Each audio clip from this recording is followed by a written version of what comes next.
সবাইকে আশা করি সবাই ভালো আছেন। সবাইকে স্বাগতম নতুন একটা ভিডিওতে।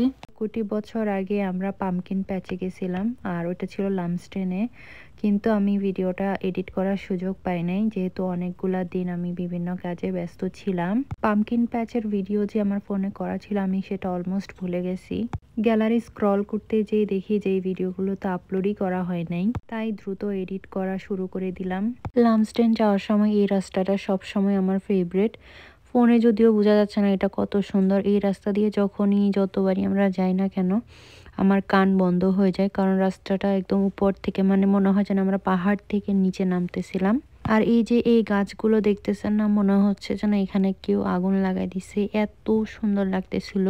ফোনের মধ্যে যদিও সৌন্দর্যটা এতটাও বেশি বোঝা যাচ্ছে না, মনে হচ্ছিল যে কেউ আগুন লাগাই দিছে এখানে।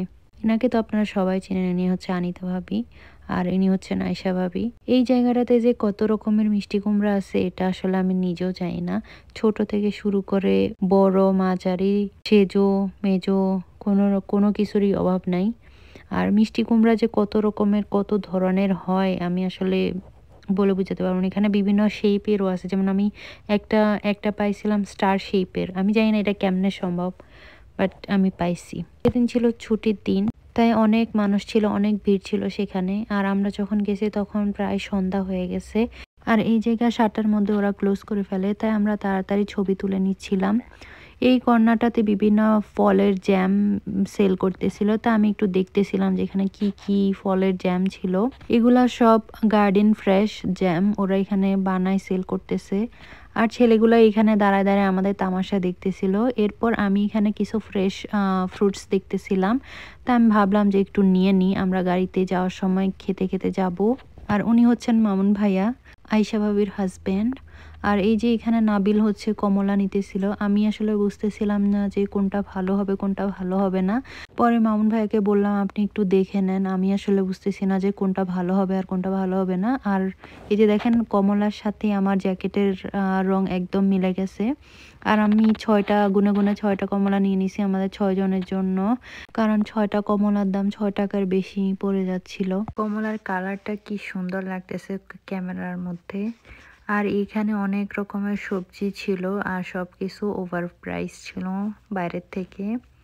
এর আগের বার যখন গেছিলাম ওইখানে বিভিন্ন রকমের বিভিন্ন কালারের ফুলকপি আর বিভিন্ন রকমের সবজি ছিল। ফুলকপির 3-4টা কালার ছিল। এত রকমের সবজি দেখে আমার তো অনেক কিনতে ইচ্ছা করতেছিল, কিন্তু দাম বেশি ছিল দেখে আর কিনা হয় নাই।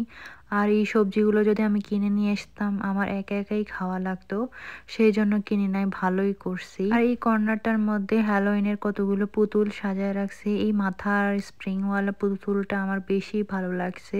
যেহেতু আমরা মুসলমান, এইসব দিবস আমাদের জন্য না, আমরা এগুলোও সেলিব্রেট করিও না, কিন্তু এই যে এই জায়গাটাতে শুধুমাত্র যাওয়া হয়েছে আমাদের কয়েকটা ছবি উঠানোর জন্য।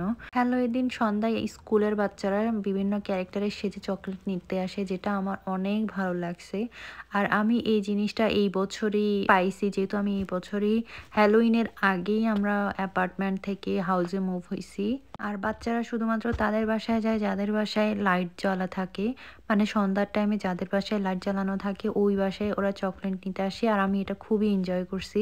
এরপর আমরা সবাই চলে গেলাম বাইরে, সেখানে সবাই যে যার মতো করে ছবি ওঠাচ্ছিল।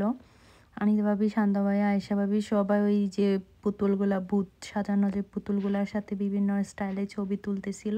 আর এই যে আমি আশেপাশের একটু ছোট ছোট করে ভিডিও নিচ্ছিলাম, যদি কখনো আমি ভিডিও আপলোড করি সেটার জন্য আর কি। এরকম অনেক হয়েছে, আমি অনেক জায়গায় ঘুরতে গেছি, ভিডিও করি নাই, পরে এসে আফসোস হয়েছে যে কেন যে ভিডিও করলাম না, তাহলে তো আমি এটা আমার পেজে আপলোড করতে পারতাম। আর এই যে দেখেন এই ছোট জায়গার মধ্যে ওরা এটারে কি একটা ছোট কবরস্থান বানাইছে, আমি জানি না এগুলা করে ওরা কি আনন্দ পায়, বাট ওরা এই হ্যালোইনের সময় এই বিভিন্ন রকমের উইয়ার্ড ভাবে সেজে হ্যালোইন সেলিব্রেট করার মানুষকে ভয় দেখায়। এটা দেখেই তো আমার ভয় লাগতেছে কেমন জানি।